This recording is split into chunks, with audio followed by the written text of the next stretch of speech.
Hola, buenos días. La clase de hoy se trata de evaluar la urgencia oftalmológica. Cuando hablamos de urgencia oftalmológica la podemos dividir en tres grandes grupos. El primero son las urgencias oftalmológicas de origen traumático, las cuales se producen principalmente a nivel del hogar o actividades laborales.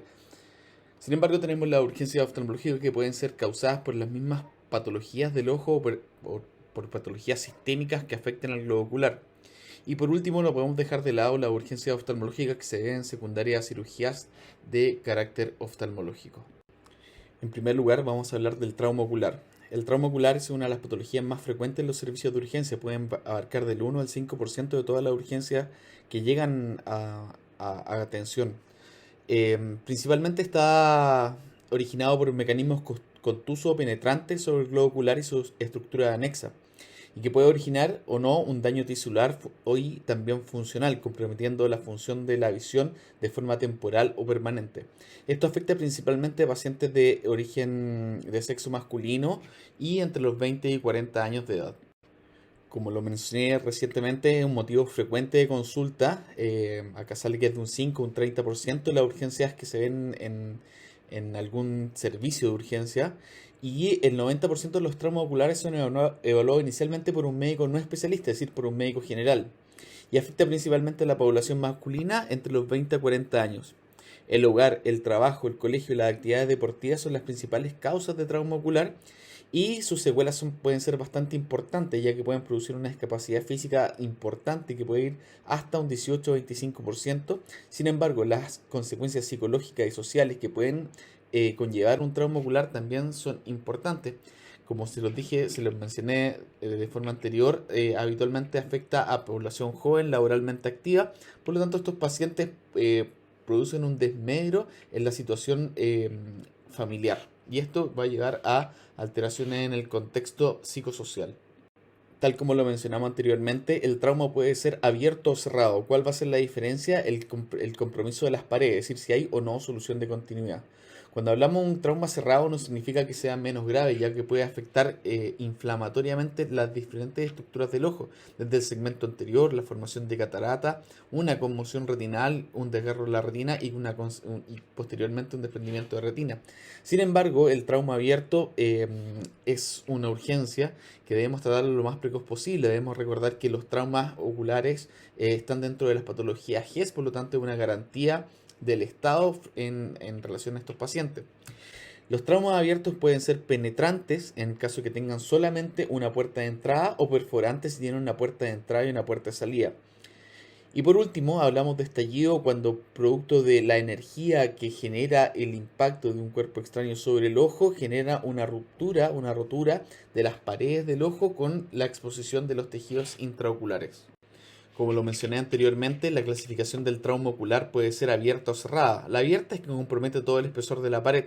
Puede ser penetrante con una herida única. Esta herida única puede ser a nivel corneal, limbar o escleral. Y cuando son penetrantes es importante descartar la presencia de un cuerpo extraño intraocular. Por lo tanto, acá el examen clínico, los antecedentes y los exámenes complementarios, principalmente el TAC de órbita, son importantísimos para poder evaluar este tipo de patología. Cuando hablamos de perforante, como lo mencioné anteriormente, es que tiene una puerta de entrada y una puerta de salida, y esto no significa que puede excluir la presencia de un cuerpo extraño intraocular. Y por último, el estallido ocular es cuando un elemento contuso eh, toma contacto con el ojo y con la energía suficiente, produce una ruptura de las diferentes paredes. Ya, pues, principalmente se produce a nivel de la esclera. Cuando es un trauma cerrado, también puede tener un compromiso parcial de la pared, sin embargo el contenido intraocular no está expuesto. Esto puede ser una contusión en el caso de que no exista una solución de continuidad en la pared, o en el caso que haya un compromiso parcial de la pared puede ser una laceración. Principalmente lo vemos a nivel de la conjuntiva. Sin embargo, a nivel de la córnea pueden existir heridas de espesor parcial que no comprometen la superficie total de la córnea.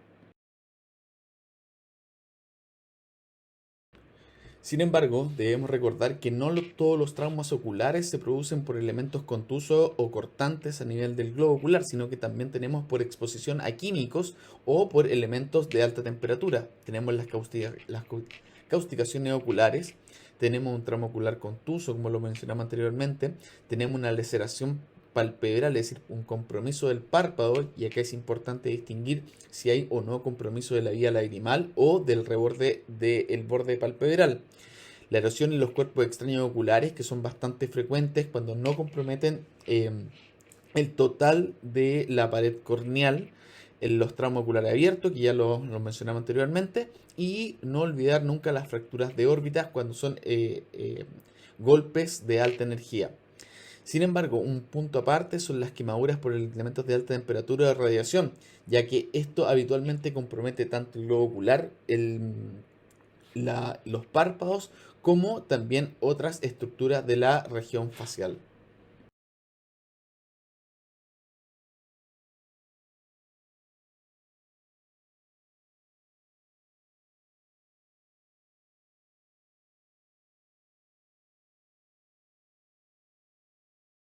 Como se mencionó en las diapositivas pasadas, una causticación ocular es una emergencia, ya que mientras más precoz el tratamiento, mejor es el pronóstico del paciente.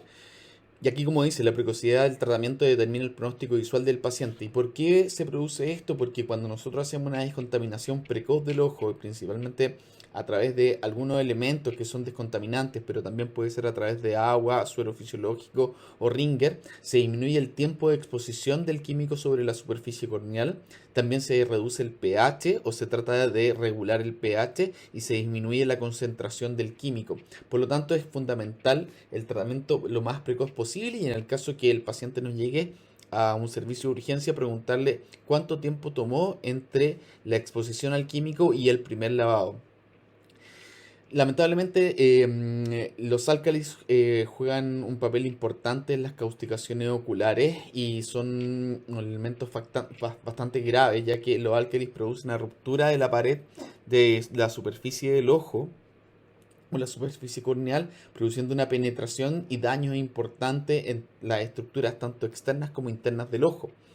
Hay complicaciones bastante graves como la perforación corneal, el cimbléfaro, la opacificación corneal permanente, que se llama leucoma, el entropion, la triquiasis y también el glaucoma. Debemos recordar que cuando hay una penetración importante de químicos en la estructura interna del ojo, la presión del ojo puede variar de forma importante entre los diferentes periodos. Puede haber una disminución de la presión intraocular y posteriormente un aumento de la presión intraocular. Por lo tanto, en el caso de las causticaciones, lo más importante es el tratamiento precoz. El lavado mínimo debe ser por 30 minutos con la solución que ustedes tengan a mano. Como mencioné anteriormente, ¿de qué depende el daño? Principalmente del tiempo de exposición, del tipo de químico, de la concentración del químico y el tiempo en que uno actúe sobre la superficie ocular. Hay áreas que pueden ser comprometidas, hay muchas veces que están comprometidas la córnea, sin embargo algunas veces están comprometidos los fondos de saco, lo cual puede ser más doloroso que el mismo compromiso corneal. La penetración del agente es un elemento importante, como se los mencioné anteriormente. Los álcalis habitualmente destruyen la barrera de protección natural del ojo penetrando rápidamente, a diferencia de los ácidos que generan una pequeña barrera química sobre la superficie y disminuye la penetración del químico. Sin embargo, tenemos que recordar que la capacidad de la superficie corneal de mantener de forma externa el químico solamente dura 10 segundos y al minuto ya se observa una penetración del químico sobre las estructuras del ojo, principalmente a nivel del estroma corneal. Como les dije, la concentración y el tiempo de exposición son fundamentales. Los ácidos, como lo mencioné en la diapositiva anterior, tienden a ser menos severos y tienen un pH menor a 4. ¿Y qué hacen los ácidos? Denaturan y precipitan las proteínas, produciendo una barrera sobre la superficie del ojo, impidiendo la penetración tan rápida del químico. Generan una barrera que toma un color como vidrio esmerilado, como les dije ahí, y esto previene la penetración corneal. Sin embargo, el ion hidrógeno causa daño por penetración y produce la alteración del pH en las estructuras externas e internas del ojo. El ácido sulfúrico, que está principalmente en las baterías, y el ácido clorhídrico, que es el cloro que se utiliza en piscina, son los principales agentes involucrados en este tipo de quemaduras. Sin embargo, nuevamente, por suerte, esto genera una barrera y puede disminuir la penetrancia y el daño a las estructuras internas del ojo. Cuando uno recibe un paciente con una causticación o una exposición al químico, es fundamental reconocer el tipo de químico. ¿Por qué? Porque lo que les hemos mencionado en reiteradas oportunidades. Los álcalis son lipofílicos, producen una rápida penetración y producen mayor daño. Inducen la saponificación liberando enzimas proteolíticas desde la célula dañada. Este catión responsable de la penetración reacciona con el grupo carboxilo del colágeno y glicosaminoglicanos, aumentando el daño que produce el mismo químico. Como les mencioné, a un químico solamente le toma 10 a 15 segundos producir una rotura de la barrera de protección natural del ojo y penetrando a nivel del estroma o segmento anterior, produciendo diferentes alteraciones tanto en la malla trabecular, en el cristalino o en estructuras más internas como en la retina. Por lo tanto, como les dije, mientras más precoz el tratamiento, mejor es el pronóstico de estos pacientes. La soda cáustica, el cal y el amonio son agentes más comunes y esto habitualmente lo encontramos en elementos de la construcción. Como se mencionó, la hidratación de los glicosaminoglicanos van a producir una opacidad corneal y esta opacidad corneal lamentablemente es permanente, por lo tanto esto va a afectar la función visual. La hidratación del colágeno también produce un acortamiento, engrosamiento de las fibras y una alteración del trabéculo, produciendo un aumento de la presión intraocular o un glaucoma secundario a una causticación.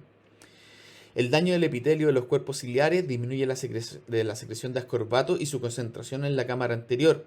Por lo tanto, un pH mayor a 11.5 en el humor acuoso puede generar un daño irreversible con hipotonía y tisis bulbi. Como resumen, en el manejo de las causticaciones, la irrigación profusa es urgente. Mínimo, como se mencionó, debe ser de 30 minutos. El tipo de solución puede ser bastante variable. Puede ser de suero fisiológico, Ringer o agua de la llave. Y en el caso que ustedes lo tengan disponible, existen soluciones descontaminantes. La revisión posterior para descartar partículas residuales es fundamental, principalmente haciendo aseo de fondos de saco. Recuerden siempre que estos pacientes llegan con dolor, por lo tanto los analgésicos sistémicos y tópicos como la proparacaína es fundamental para la evaluación y el tratamiento de estos pacientes. En el caso de causticaciones graves, la derivación debe ser inmediata, idealmente dentro de las primeras 24 horas. Y toda exposición al químico debe tener un control dentro de las primeras 24 horas. Ya que en algunas ocasiones una causticación que aparentemente puede ser simple, a las 24 horas puede tener un mayor compromiso de las estructuras oculares.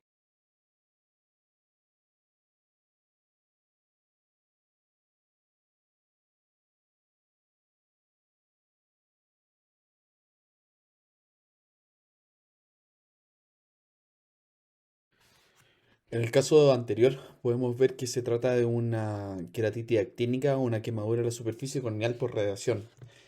Las quemaduras son producidas por diferentes fuentes luminosas, ya sea radiación ultravioleta, infrarrojo o radiaciones ionizantes. Sin embargo, lo más frecuente es por radiación ultravioleta, que es de uso habitual, por ejemplo, la soldadura, los solarium, la radiación solar. De hecho, hay deportes en los cuales es bastante frecuente ver este tipo de queratitis actínicas, por ejemplo, los deportes que se hacen en lago o mar o también en la nieve, ya que el epitelio corneal absorbe gran parte de la radiación y luego se descama y generando unas lesiones tipo puntiforme difusa en la superficie corneal que son bastante dolorosas. Los síntomas habitualmente son dolor. El dolor no se presenta de forma inmediata, sino que se puede presentar de forma tardía. Puede presentarse hasta 4 o 6 horas después de la exposición. Fotofobia, es decir, la sensibilidad a la luz, epífora y blefaroespasmo, que es un elemento de protección que genera el ojo frente a las noxas. Los signos que pueden presentar puede ser una disminución variable de la visión, una inyección ciliar, es decir, un ojo rojo, y lo que les decía previamente, una lesión corneal micropuntata en la mayoría de la superficie corneal o en las zonas de exposición. Bueno, ¿y qué hacemos en estos casos? Lo primero es tratar de disminuir el dolor del paciente. Se usan anestésicos tópicos tipo proparacaína y lo podemos usar una gota al momento del examen y como máximo 3 veces. Siempre hay que descartar los cuerpos extraños, ya sea corneal o tarsal, por tanto la eversión del párpado posterior a la aplicación de proparacaína es fundamental. En los casos de que el dolor sea bastante intenso, se puede poner un ungüento antibiótico puro más un sello ocular y analgesia sistémica. Siempre recordar que estas patologías son bilaterales, por lo tanto siempre tratar de sellar el ojo que tiene más sintomatología. En caso de lesiones por láser, la derivación es urgente debido a que pueden producirse lesiones a nivel retinal que se llaman maculopatía fótica y esto es bastante grave con consecuencias funcionales importantes. La evaluación por especialista idealmente debe ser dentro de las primeras 24 horas o la reevaluación por parte del médico que lo controló dentro de las 24 horas para descartar que no vaya a haber alguna otra lesión como cuerpos extraños como lo mencionamos anteriormente.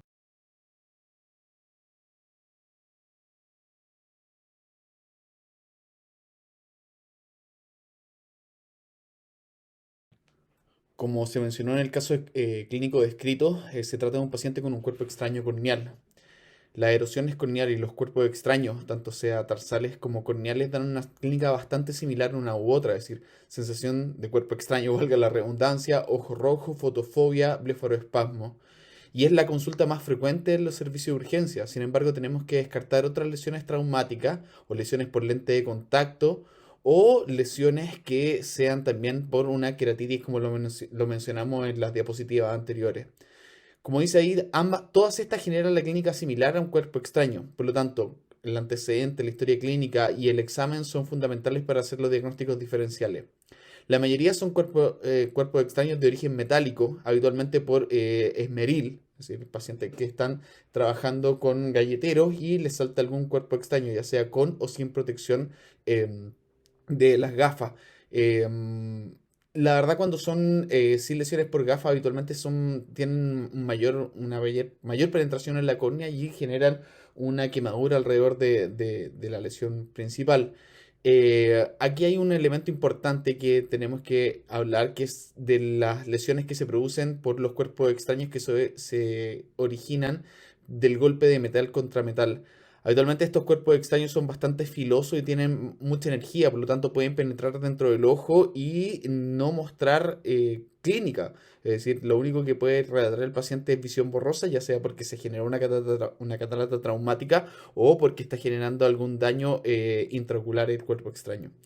Por lo tanto, siempre es importante confrontar la anamnesis con el examen clínico para descartar, como les dije, los cuerpos extraños intraoculares.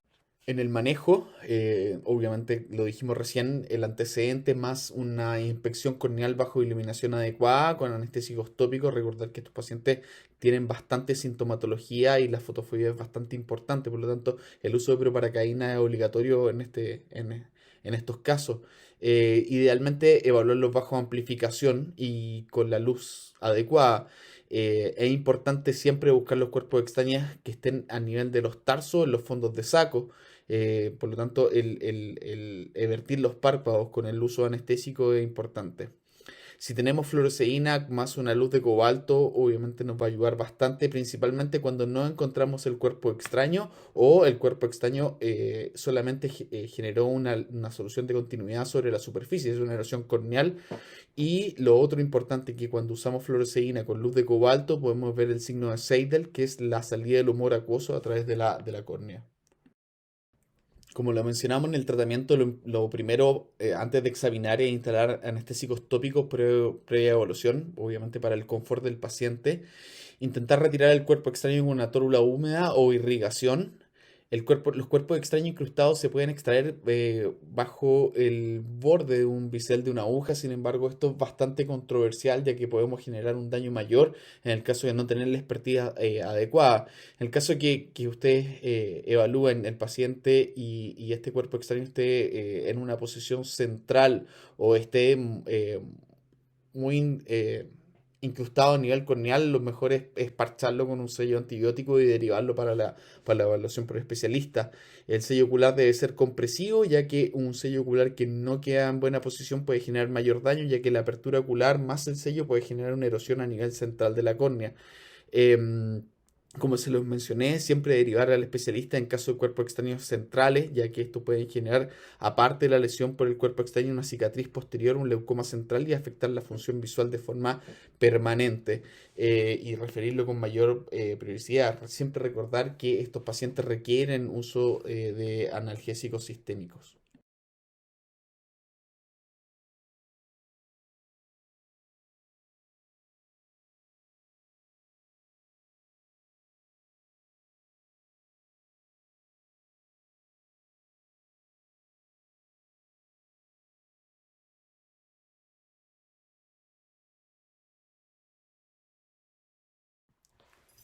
Es siempre importante destacar que en este grupo de pacientes, si hay una lesión palpebral, el párpado es parte del globo, por lo tanto hay una energía asociada al trauma.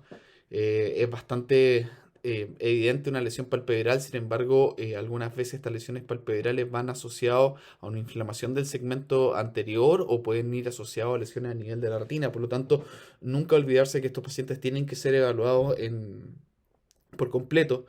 Especial importancia el examen oftalmológico, como les dije, la huesa visual, la motilidad ocular, para descartar que vaya a haber alguna fractura de órbita asociada, los reflejos pupilares, ya que pueden haber alteraciones del nervio óptico o lesiones a nivel del esfínter pupilar.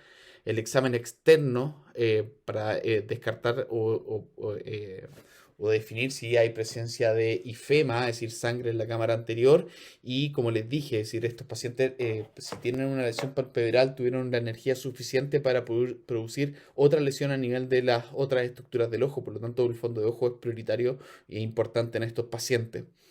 La radiología siempre es importante. En el caso de fracturas de órbita, el TAC de órbita sin contraste, el examen de elección. Nunca o cuando uno tenga la certeza absoluta de que no vaya a haber un cuerpo extraño metálico, se puede solicitar una resonancia nuclear magnética y en el caso de no tener ninguna de las dos, siempre es útil una radiografía de órbita en diferentes proyecciones. Em, los compromisos del tercio interno del párpado, igual que el reborde orbitario, tienen que ser derivados con prioridad para el manejo quirúrgico, ya que este tipo de lesiones requieren un manejo por especialidad, por oculoplástico principalmente. ¿Y cómo sería la conducta? Aparte de derivarlo, es importante hacer un aseo de la herida solo y solo si no si descartamos el compromiso de una herida penetrante ocular o perforante ocular, ya que un aseo podría complicar el estado del paciente. Los antibióticos tópicos, la cobertura estéril. Recuerden siempre la profilaxis de tétano y vacuna antirrábica según los protocolos y referir al especialista como lo mencioné de forma previa. La reparación es exclusiva del especialista especialmente, como les dije, si hay un compromiso del borde libre o un compromiso de la vía lagrimal. Como les dije de forma previa, el manejo por un especialista es importante ya que evita las secuelas estéticas y las secuelas funcionales, es decir, tanto alteración del borde palpebral que puede generar entropión o triquiasis, como también una vía lagrimal adecuada para la eliminación y disminuir complicaciones posteriores.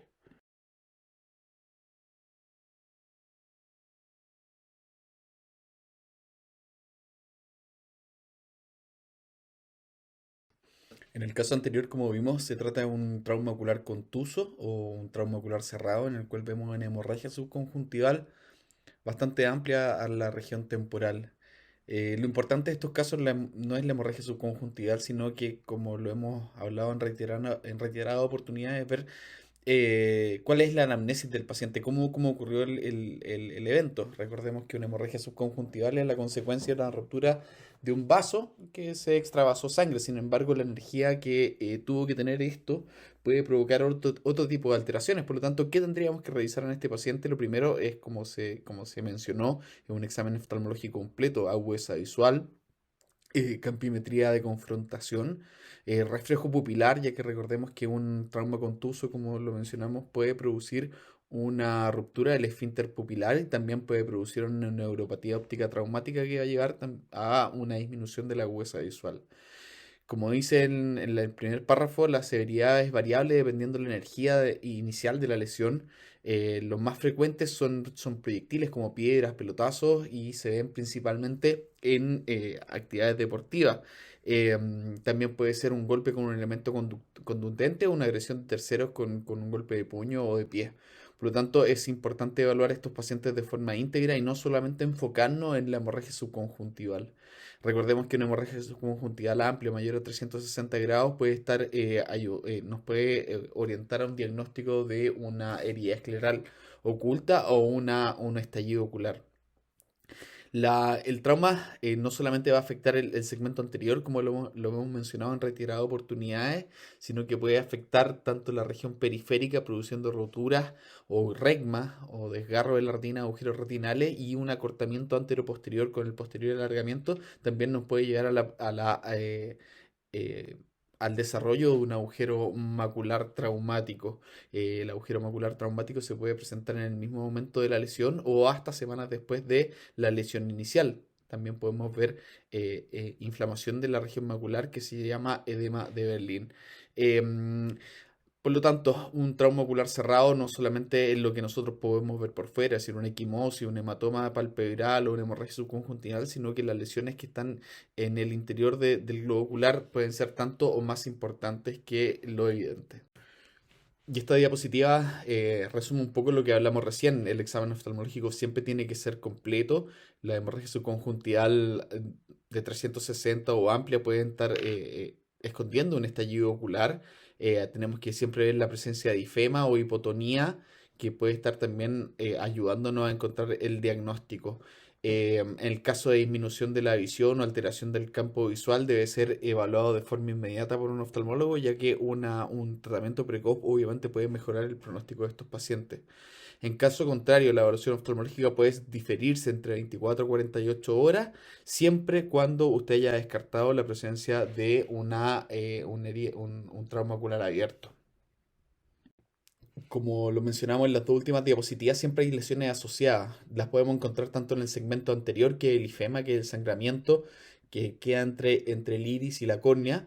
Podemos también observar la subluxación o la luxación del cristalino, y especialmente, no vuelvo a repetir, el examen tiene que ser completo, una anamnesis completa. Si nosotros tenemos pacientes con colagenopatía, por ejemplo, un síndrome de Marfan, existe mayor posibilidad que haya una luxación del cristalino. También tenemos que descartar la fractura orbitaria y de la pared nasal, la presencia de lesiones a nivel del iris. em, También podemos evaluar la presencia de midriasis traumática por rotura del esfínter. También podemos encontrar iritis traumática, que es la uveitis producto del trauma o la inflamación del segmento anterior, la hemorragia subconjuntival y en menor medida una catarata traumática. La catarata traumática es bastante infrecuente en traumas cerrados, sin embargo se puede presentar, no se presenta de forma inmediata, sino que de forma tardía, y habitualmente está asociado a electrocuciones o traumas oculares abiertos.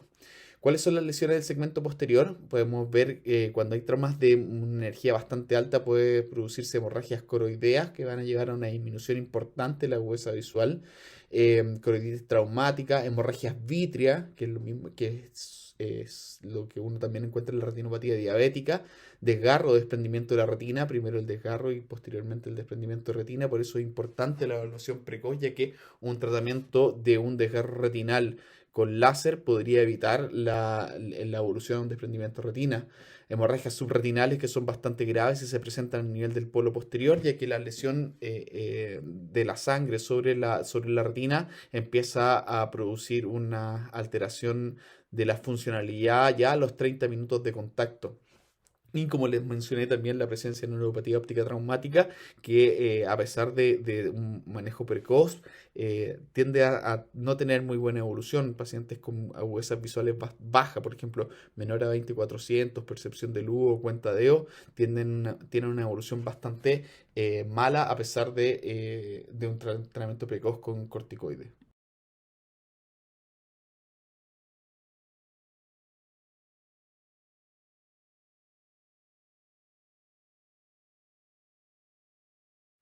La hemorragia subconjuntival no es exclusiva del trauma, sino que se puede presentar también en otras patologías, por ejemplo, hipertensiones arteriales con mal control, en lo cual puede ser un signo de alarma que el paciente presente una hemorragia subconjuntival. Por lo tanto, siempre evaluarlo con la anamnesis, y uno puede ver las hemorragias subconjuntivales de diferentes formas. Recordemos que la hemorragia subconjuntival tiene una evolución espontánea, tiende a la regresión, tiende a decaer, es decir, por ejemplo, parte de la parte superior iba a ir bajando hacia inferior por una cosa de gravedad, y habitualmente lo único que uno le tendría que dar a estos pacientes son lágrimas artificiales en caso que tengan molestia. Una lágrima artificial 4 o 5 veces al día podría disminuir un poco la sensación de ojo rojo. Sin embargo, la evolución normal es entre 15 a 21 días, obviamente dependiendo del grado y el vaso que se rompió.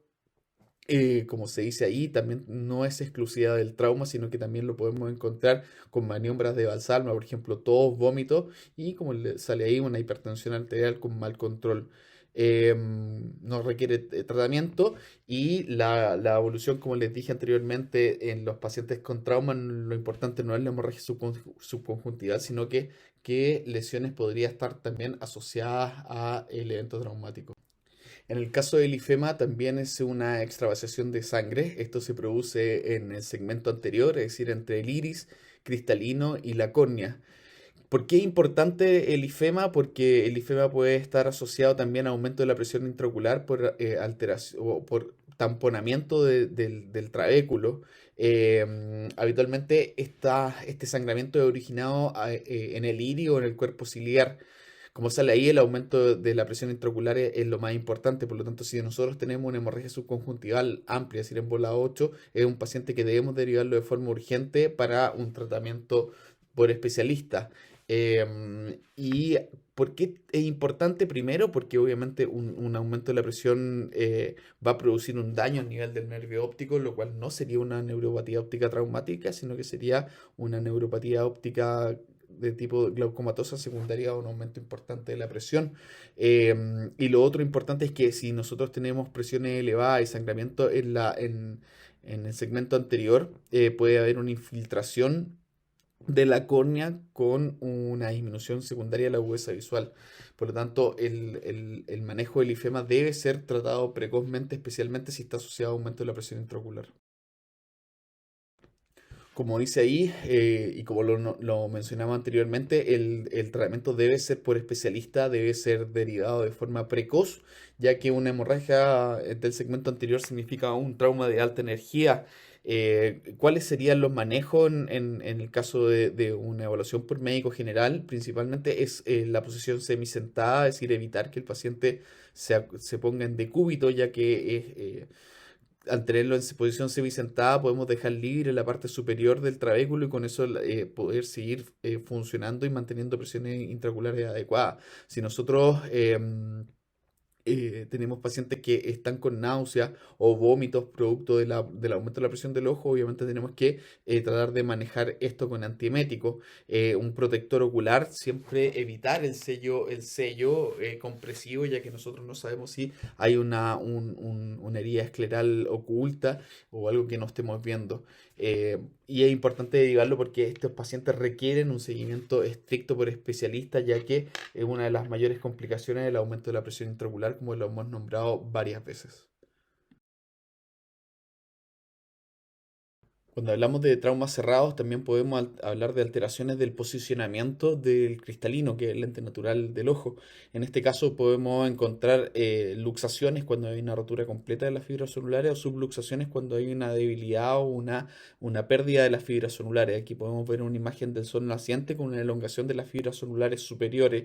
Como les mencioné, es importante siempre evaluar los traumas oculares en relación a la anamnesis, es decir, las causas, cómo se produjo, y los antecedentes médicos de los pacientes.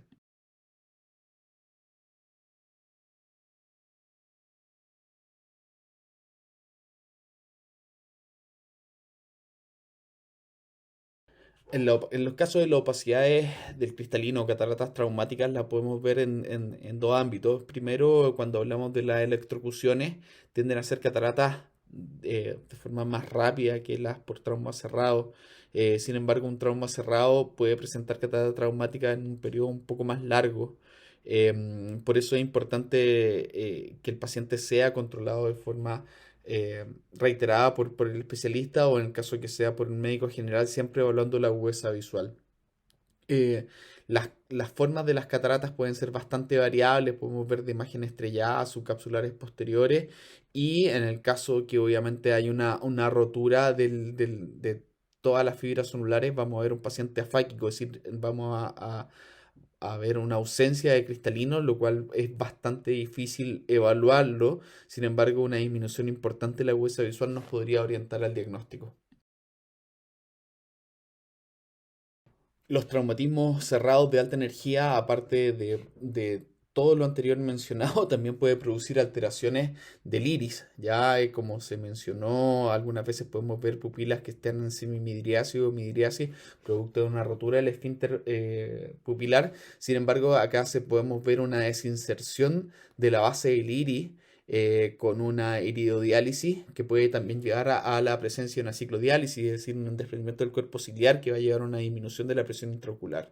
En el caso de que nosotros observemos estas imágenes, la evolución es urgente ya que debe haber sido un traumatismo de alta energía ya que hay un compromiso tanto del segmento anterior y también puede haber una alteración de la presión intraocular y esto llevar a un compromiso del segmento posterior, es decir, hacer una maculopatía traumática, es decir, una maculopatía hipotónica. Por lo tanto, estos pacientes tienen que ser evaluados de forma prioritaria en el caso de que ustedes encuentren estas imágenes de desinserción de la base del iris. En el caso de la uveitis traumática es bastante difícil el diagnóstico y nuevamente vamos a entrar en los antecedentes, cómo se produjo el trauma. Se puede producir una inflamación del segmento anterior que va a llevar a una presencia de precipitados queráticos, que es lo que podemos ver en la imagen en la izquierda, y obviamente una evolución tórpida del paciente va a generar sinequias posteriores que va a producir una alteración de la forma de la pupila y en los casos más graves, cuando hay una cinequias posterior en 360 grados, puede haber un aumento importante de la presión intraocular por seclusión pupilar que se llama.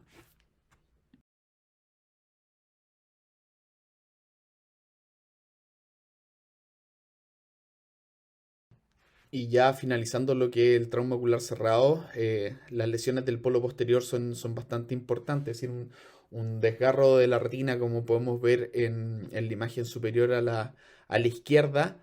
Ahí tenemos la presencia de un vaso que obviamente si hay una rotura de esto vamos a tener una hemorragia vítrea asociada. Puede llevar posteriormente a un desprendimiento de retina, ya que podemos ver en la imagen superior a la derecha. O también podemos ver agujeros retinales que finalmente van a llevar a desprendimiento de retina.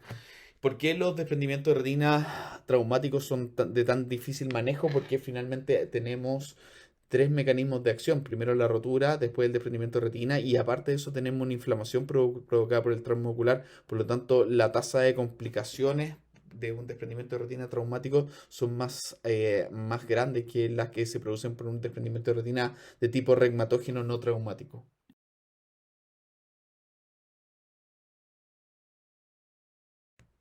Y por último, hablar de las lesiones que no producen una solución de continuidad a nivel de la retina, que pueden ser conmociones retinales, en la cual podemos ver en la imagen superior derecha que hay una alteración de la coloración de la retina. Se produce una retina más blanquecina, esto se llama conmoción retinal, que puede afectar o no el polo posterior. Sin embargo, cuando hay este tipo de lesiones, también podemos ver hemorragias subretinales y estas hemorragias subretinales pueden estar asociadas también a fracturas de coroides. Habitualmente las fracturas de coroides se presentan alrededor de la papila o a nivel macular y una hemorragia subretinal a nivel macular, como lo mencionamos, es una urgencia y debe ser tratada lo más precoz posible debido a que debemos tratar de evitar el contacto de la sangre con la región macular para tratar de preservar de mejor forma la funcionalidad del paciente, la función visual.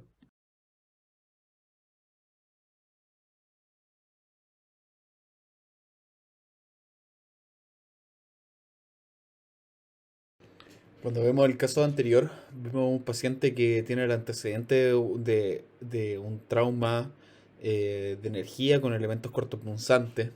Si podemos ver la imagen o si volvemos a la imagen, vamos a ver que hay un ojo que está disminuido de tono o de tamaño, lo cual sugiere la presencia de una herida penetrante o perforante ocular. Como les mencioné anteriormente, lo importante es siempre la sospecha diagnóstica. La radiografía de órbita en diferentes proyecciones nos podría ayudar, sin embargo, el TAC de órbita sin contraste es el elemento de el gol estándar para la evaluación de los cuerpos extraños intraoculares. Si nosotros tenemos la certeza absoluta de que no hay un elemento metálico, podríamos utilizar una resonancia nuclear magnética en busca de un elemento intraocular. Cuando hay golpes de alta energía, como lo mencionamos al principio de la presentación, puede existir un riesgo de rotura o estallido ocular, producto de que la presión, las paredes ceden a la presión y terminan rompiéndose. Finalmente, un trauma ocular abierto es una comunicación de la cavidad con el medio externo. Y habitualmente, como lo mencioné, los objetos cortopunzantes o los objetos punzantes son importantes en este grupo de pacientes. Principalmente los vidrios. Es frecuente encontrar pacientes que por riña o lesiones con vidrios, producto de la rotura de una botella, pueden presentar lesiones de magnitud importante. Eh, y como se los mencioné también en una diapositiva anterior, si nosotros siempre debemos sospechar la presencia de un cuerpo extraño intraocular cuando hay un golpe de metal contra metal. Y en este grupo de pacientes el manejo es fundamental, principalmente para evitar mayores complicaciones. Siempre tiene que haber un protector ocular, nunca un sello ocular menos compresivo, porque obviamente vamos a vaciar el contenido intraocular si generamos presión. El reposo absoluto es importante y evitar maniobras de valsalva, es decir, si el paciente está con náuseas, idealmente usar antieméticos para evitar el aumento de la presión intraocular y obviamente una expulsiva. Siempre derivar a los pacientes en ayunas, si está la posibilidad de exámenes prequirúrgicos, derivarlo con los exámenes prequirúrgicos de manera a disminuir el tiempo desde la lesión al manejo quirúrgico. Los antibióticos sistémicos siempre de amplio espectro y la protección antitetánica. ¿Cuál es el antibiótico de elección en pacientes adultos? Es moxifloxacino, idealmente endovenoso o bioral. Nunca dar antibióticos tópicos si nosotros tenemos la sospecha de una solución de continuidad, es decir, una herida penetrante o perforante ocular.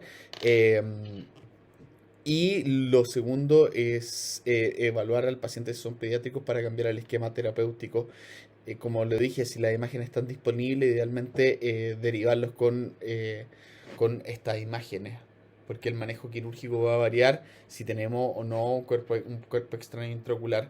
Lo otro es que nunca debemos hacer lavados. Si nosotros tenemos la sospecha de una herida penetrante, eso hay que dejarlo así. No eviten retirar los coágulos porque algunas veces puede ser coroide y al tratar de retirar estos coágulos podemos generar una expulsiva del ojo.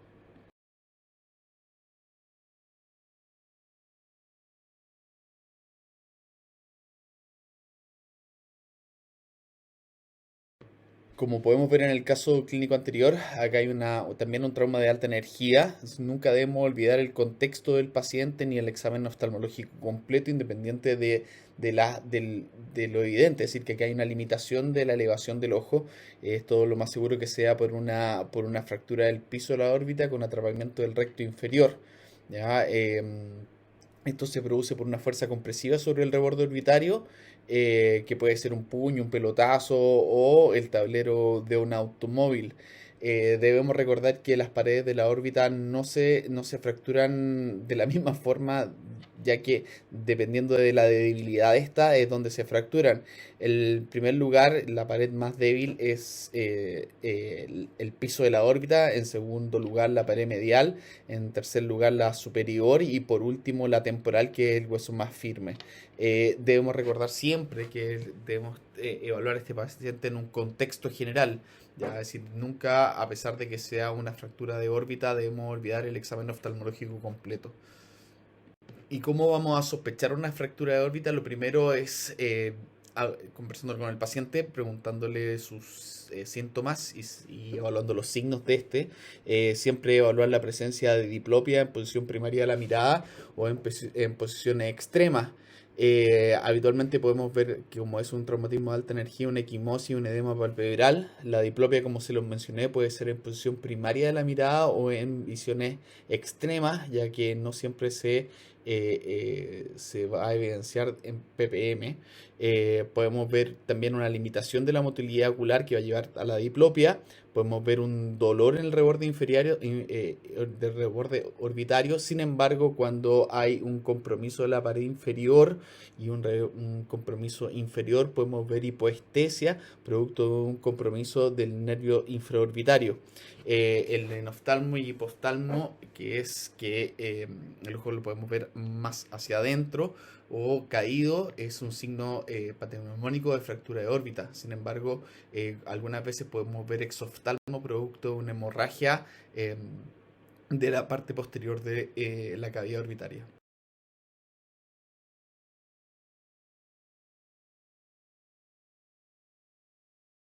El diagnóstico, como lo mencionamos, es un examen físico completo, la radiografía de órbita, en el caso que no tengamos TAC de órbita, pero como lo hemos reiterado en todas las presentaciones, en toda la presentación, el TAC de órbita es fundamental, tanto en los cortes axiales como coronales.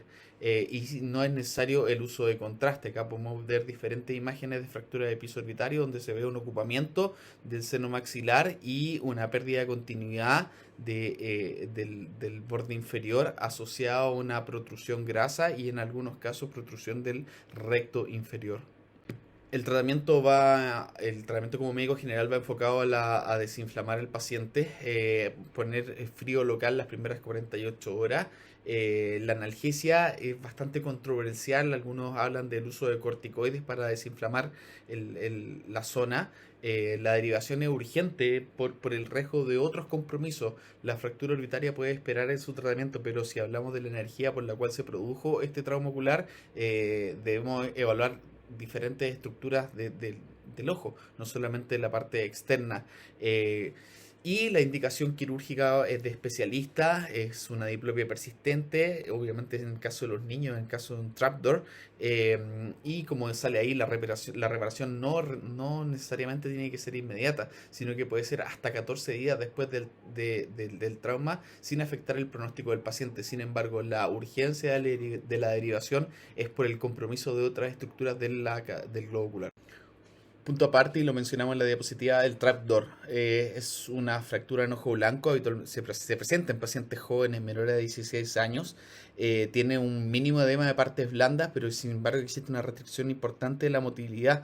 No hay desplazamiento del piso orbitario. Sin embargo, ¿por qué es tan importante? Porque se produce un reflejo oculocardíaco y en el cual el paciente presenta náuseas, vómitos y obviamente puede comprometer la vida del paciente.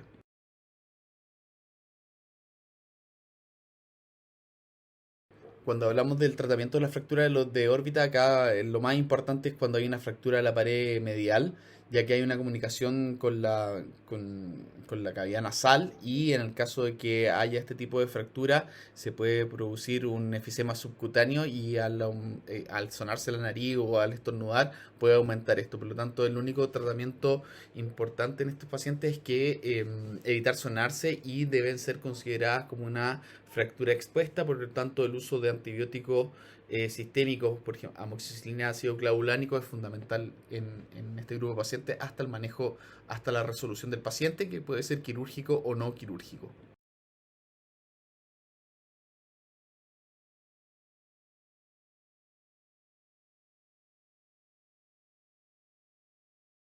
Una de las patologías más graves que tenemos a nivel oftalmológico son las endoftalmitis. Las endoftalmitis pueden ser de origen externo, como por ejemplo como un trauma ocular o secundario a una cirugía oftalmológica, catarata o vitrectomía en menor caso.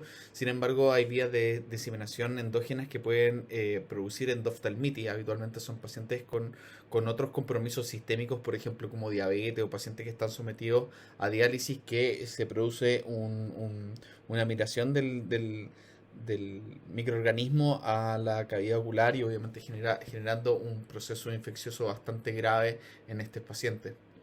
Como lo mencioné en la diapositiva anterior, tenemos diferentes vías de acceso. Tenemos la exógena, que sería la postoperatoria principalmente, que son, como se los mencioné, las cataratas. La cirugía de cataratas es la más frecuente. Sin embargo, otro tipo de cirugías que requieran o que requieran una penetración a la cavidad ocular pueden tener un riesgo de infección.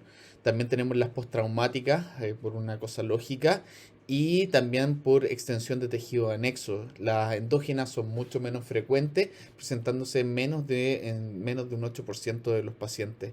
La presentación clínica también es variable, puede ser aguda antes de las 6 semanas, y crónica después de las 6 semanas, obviamente dependiendo del microorganismo que esté afectando el ojo, es la velocidad de instauración de la patología.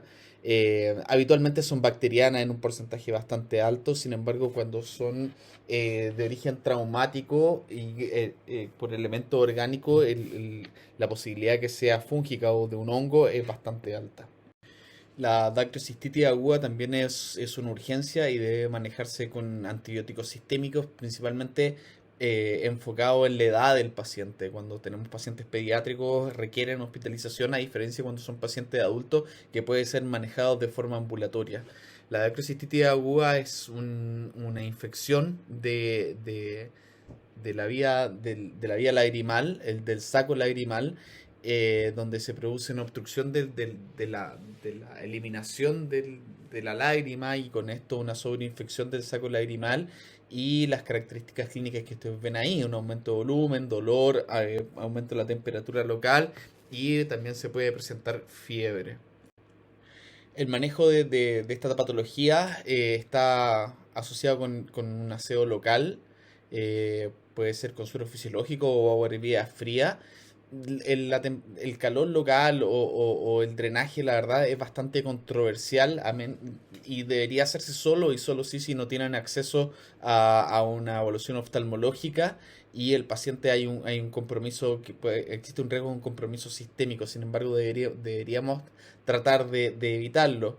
Los analgésicos son importantes, ya que esto produce bastante dolor, y antibióticos orales que cubran estafilococo, cloxacilina, flucloxacilina, y también amoxicilina ácido clavulánico o una cefalosporina vía oral. En el caso en casos más graves, como niños, deberían usarse antibiótico sistémico por vía endovenosa. La derivación en el especialista, obviamente en los casos de niños tiene que ser prioritaria de forma urgente. En los casos de adulto podría esperarse un poco más en caso que no exista un compromiso sistémico del paciente. Y ya terminando lo que son las urgencias oftalmológicas, tenemos la celulitis preceptal y la orbitaria. La orbitaria es una urgencia, requiere de hospitalización y antibióticos endovenosos de amplio espectro, ya que existe un riesgo del compromiso tanto funcional como anatómico del globo ocular. La diferencia entre ambas es principalmente que existe una alteración de la motilidad ocular de la celulitis orbitaria, a diferencia de la celulitis preceptal, en la cual el movimiento ocular está mantenido. Sin embargo, en los casos de niños también requiere una hospitalización y manejo de antibióticos sistémicos, y en los casos necesarios o cuando ustedes estimen conveniente el uso de imágenes complementarias, que puede ser un TAC de órbita o una resonancia en este grupo de pacientes. Y por último, para terminar, siempre debemos recordar que como diagnóstico diferencial de ojo rojo, la crisis de cierre angular o glaucoma agudo. En el contexto del glaucoma agudo es por un bloqueo de la salida del humor acuoso, como podemos ver en esta imagen. Esto produce un aumento de la presión intraocular sostenida, lo que va a llevar a una disminución de la agudeza visual. Vamos a ver un edema corneal, es decir, la córnea se pone más opaca. Vamos a ver una semimidriasis o midriasis fija. Vamos a ver cefalea, habitualmente es hemicránea, como una especie de migraña, asociada a síntomas como náuseas y vómitos. Estos grupos de pacientes, la sospecha tiene que ser